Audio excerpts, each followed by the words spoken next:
কাল কলকাতা বিমানবন্দরে জরুরি অবতরণ করেছে বাংলাদেশের 5টি বিমান।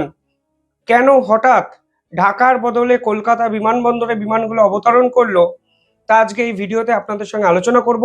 কিন্তু সব থেকে ইম্পর্টেন্ট বিষয়, এই ঘটনার কিন্তু একটা জিওপলিটিক্যাল প্রেজেন্স এবং সিগনিফিকেন্স আছে, যা সকলের বোঝা উচিত। যে ঘটনা সামনে এসছে সেখানে বলা হচ্ছে, কুয়েত থেকে ঢাকার উদ্দেশ্যে প্রথমে 2টি বিমান আসছিল এবং পরবর্তীকালে সৌদির আরও একটি বিমান ঢাকার উদ্দেশ্যে রওনা হয় এবং ওয়েটিং লিস্টে আরও 2টি বিমান অবতরণের জন্য অপেক্ষা করছিল। অর্থাৎ প্রথমে কুয়েতের থেকে যে 2টো বিমান আসছিল সেটি অবতরণ করত, এরপর সৌদি থেকে ঢাকার উদ্দেশ্যে যে একটি বিমান আসছিল সেটি অবতরণ করতো এবং পরবর্তীকালে মিডিল ইস্ট থেকে আরও 2টি বিমান আসছিল, যেটি ঢাকার শাহজালাল যে এয়ারপোর্ট আছে সেখানে অবতরণ করত। রাত 1টার সময় প্রাথমিকভাবে ল্যান্ডিং টাইম কিন্তু দেওয়া হয়েছিল বিমানগুলোকে, এবং বিমানগুলো কিন্তু তখন যে রানওয়েতে ল্যান্ড করার কথা ছিল সেগুলোতে এত কুয়াশা ছিল যে সেগুলো ল্যান্ড করার জন্য অপেক্ষা করছিল মাঝ আকাশে। আপনারা জানেন, যখন রানওয়ে ক্লিয়ার না থাকে তখন বিমান মাঝ আকাশেই কিছুটা সময় কাটায়। এবার এই সময় কাটাতে কাটাতে পিছনে যে বিমানগুলো ছিল, অর্থাৎ অতিরিক্ত আরো 4টি বিমান, সেগুলোও কিন্তু প্রথম কুয়েতের থেকে আসা বিমানটির পিছনে ওয়েট করতে শুরু করে। ফলে হঠাৎ করে মাঝ আকাশে ট্রাফিক জ্যাম হয়ে যায় বাংলাদেশে। মানে একটি বিমান যদি ল্যান্ড না করে তাহলে রানওয়েটি ফাঁকা হবে না। ফলে ওই রানওয়ে যদি ক্লিয়ার না হয় তাহলে পরবর্তী বিমানগুলোকে স্বাভাবিকভাবেই নামার পারমিশন দেওয়া হবে না। প্রাথমিকভাবে যে তথ্য সামনে এসে সেখানে বলা হচ্ছে, এই যে ডিলেটি হয়েছে তা হলো ভিজিবিলিটি কম থাকার জন্য। অর্থাৎ আর রাত 1টার সময় কুয়াশা এতটাই বেশি ছিল এই বিমানবন্দরগুলোতে যে কোনো অবস্থাতেই পাইলট ল্যান্ডিং এর জন্য প্রস্তুত হতে পারছিলেন না, এবং বিমান কিন্তু বড়সড় দুর্ঘটনার কবলে পড়তো, কারণ দীর্ঘক্ষণ মাঝ আকাশে এইভাবে বিমানকে কিন্তু ওড়ানো সম্ভব নয় জ্বালানির জন্য। জ্বালানি শেষ হতে পারে। ফলে হঠাৎ করেই পাইলট কিন্তু কলকাতা বিমানবন্দরে এমার্জেন্সি ল্যান্ডিং এর পারমিশন চান, এবং কলকাতা বিমানবন্দরের আধিকারিকরা কিন্তু প্রাথমিকভাবে চমকে যায় যে হঠাৎ করে ঢাকা থেকে, মানে ঢাকার উদ্দেশ্যে আসা বিমানগুলো কেন বাংলাদেশে আসতে চাইছে। কারণ দুই দেশের মধ্যে এখন সম্পর্ক এতটাই জটিল যে স্বাভাবিকভাবেই ঢাকার উদ্দেশ্যে একটা বিমান কলকাতায় আসতে চাইছে। এটাই তো এখন সব থেকে বড় প্রশ্ন। বিশেষ করে বাংলাদেশ জুড়ে যেভাবে ঢাকা না দিল্লি, দিল্লি না ঢাকা, 7 সিস্টার্স, শিলিগুড়ি করিডর, এই ধরনের হুমকি হুঁশিয়ারি দেখা যায়, সেখানে ঢাকার বিমান কলকাতা বিমানবন্দরে ল্যান্ডিং এর পারমিশন কেন চাইছে, সেই প্রশ্ন কিন্তু প্রাথমিকভাবে উঠতে শুরু করে এবং স্বাভাবিকভাবেই অনেক নেগেটিভ প্রশ্নও কিন্তু ওঠে। কিন্তু পরবর্তীকালে কলকাতা বিমানবন্দরের আধিকারিকরা এবং ভারতের যে এভিয়েশন ডিপার্টমেন্ট সম্পূর্ণ মানবিকতার খাতিরে যাত্রীদের বাঁচানোর জন্য ল্যান্ডিং এর পারমিশন দেয়। পরবর্তীকালে কুয়েতের 2টি বিমানের পাশাপাশি সৌদি থেকে আসা একটি বিমান এবং পরবর্তীকালে আরো 2টি বাংলাদেশগামী বিমানও কিন্তু অবতরণের অনুমতি কালকে ভারত সরকার এবং কলকাতা ডিপার্টমেন্ট, মানে কলকাতা এয়ারপোর্ট দিয়েছে। এবার প্রশ্ন হলো, যদি কলকাতা এই ধরনের পারমিশন না দিত তাহলে কিন্তু বাংলাদেশের এই 5টি বিমান বড় সড় দুর্ঘটনার কবলে পড়তো। এবং আপনারা বুঝতেই পারছেন, মাঝ আকাশে 5টি বিমান চক্কর কাটছে, জ্বালানি শেষ, এবং শাহজালাল এয়ারপোর্ট ল্যান্ডিং এর পারমিশন দিচ্ছে না, কারণ রানওয়ে ব্লকড, কুয়াশা আবৃত।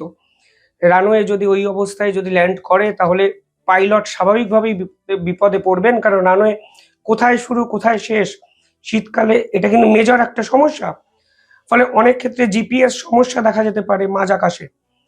ফলে সব মিলিয়ে কালকে ঢাকার এই 5টি বিমানকে কিন্তু বাঁচালো ভারত, এবং কলকাতা বিমানবন্দরে তারা পারমিশনের অনুমতি পায় রাত 1টার কিছুটা পরে, এবং রাত 3টের পরে সেই বিমানগুলো ফের বাংলাদেশের উদ্দেশ্যে রওনা হয় কলকাতা থেকে। এবার যারা সব সময় ভারত বিরোধিতায় মগ্ন, বাংলাদেশের সেই ছাত্র নেতারা এই ঘটনার পরেও কি বুঝবেন ভারত তাদের শত্রু নয়? কিছুদিন আগে ভারতেও এই ধরনের একটা বিপর্যয়ের ঘটনা আমরা দেখেছিলাম। একটি বিমান মাঝ আকাশে একটি সমস্যায় পড়ে এবং পাকিস্তানের এয়ার যে স্পেস আছে সেটায় ঢোকার পারমিশন চাওয়া হয়, কিন্তু পাকিস্তানের পক্ষ থেকে কিন্তু পারমিশন দেওয়া হয়নি ভারতের বিমানটা। সেই বিমানে কিন্তু প্রায় 200 জন যাত্রী ছিলেন এবং সে সময় পাইলট অসীম দক্ষতা এবং সাহসের সঙ্গে বিমানটিকে ভারতে কিন্তু অবতরণ করাতে পারেন। কালকে যে ঘটনা ঘটেছে তা কিন্তু জিওপলিটিক্যাল সিগনিফিকেন্সটাও মারাত্মক। ভারত কিন্তু বাংলাদেশ সরকারকে স্পষ্ট বুঝিয়ে দিল যে আমরা কোনো অবস্থাতেই তোমাদের সঙ্গে যুদ্ধ বা লড়াই করতে চাই না, আমরা বাংলাদেশের সঙ্গে সৌভ্রাতৃপূর্ণ সম্পর্ক রাখতে চাই। কিন্তু দিনের পর দিন তোমাদের কিছু ছাত্র নেতা অপরিপক্ক রাজনীতি করতে গিয়ে ভারতের বিপক্ষে একাধিক স্টেটমেন্ট দিচ্ছে, একাধিক ষড়যন্ত্রমূলক উস্কানিমূলক কথাবার্তা বলছে, যা আসলে ভারতের জাতীয় সুরক্ষার সঙ্গে বড়সড় থ্রেট তৈরি করছে।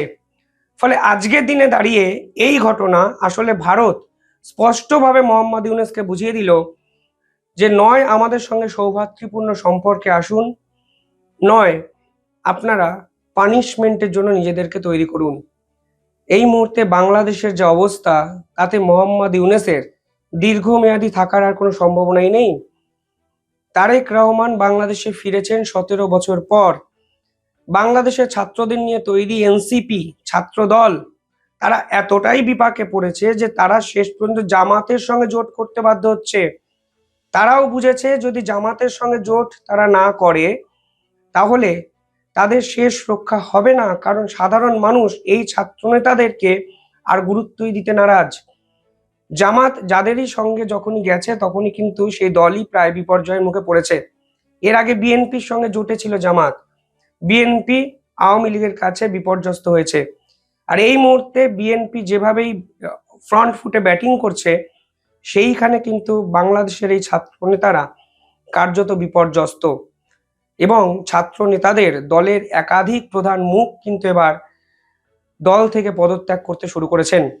কালকেও প্রায় 6 জন ছাত্রী যারা এই জুলাই আন্দোলনের অন্যতম মুখ হিসাবে তিনি নিজেদের এস্টাবলিশ করেছিলেন তারা কিন্তু পদত্যাগ করেছেন নাহিদের বিপক্ষে একাধিক কথা বলে। অন্যতম মুখ আপনারা জানেন তাসমিন জারা এবং তাসনুভা জাবিন, তারা এই জুলাই আন্দোলনের অন্যতম মুখ এবং এনসিপির অন্যতম বলিষ্ঠ নেত্রী ছিলেন, যারা নির্বাচনে লড়ার জন্য তৈরি হচ্ছিলেন। তারা শুধুমাত্র জামাতের সঙ্গে হাত মিলিয়েছে কেন এনসিপি, এই অভিযোগ এই প্রশ্ন তুলে কিন্তু দল ছেড়ে পালিয়ে গেছেন। অর্থাৎ বাংলাদেশের ছাত্রছাত্রীরা এবার এক্সিট ওয়েটা কিন্তু খোঁজার চেষ্টা করছেন। আর এই মুহূর্তে দাঁড়িয়ে ভারত বিরোধিতা যে সস্তা রাজনীতি তাও কিন্তু বাংলাদেশের মানুষ খুব সহজে বুঝে গেলেন এবং ভারত কিন্তু কালকে এই 5টি বিমানকে কলকাতা এয়ারপোর্টে ল্যান্ড করার পারমিশন দিয়ে বাংলাদেশের মানুষকেও বার্তা দিয়ে বুঝিয়ে রেখে দিল যে ভাই আমরা তোমার শত্রু নয়, আমরা তোমার শত্রু নই, তোমরা অকারণে আমাদেরকে শত্রু ভাবছো শুধুমাত্র কিছু জামাতিদের কিছু দালালদের কথা শুনে। ফলে নিঃসন্দেহে গুরুত্বপূর্ণ একটি আপডেট। আপনারা কিভাবে দেখছেন পুরো বিষয়টি কমেন্টে জানাবেন।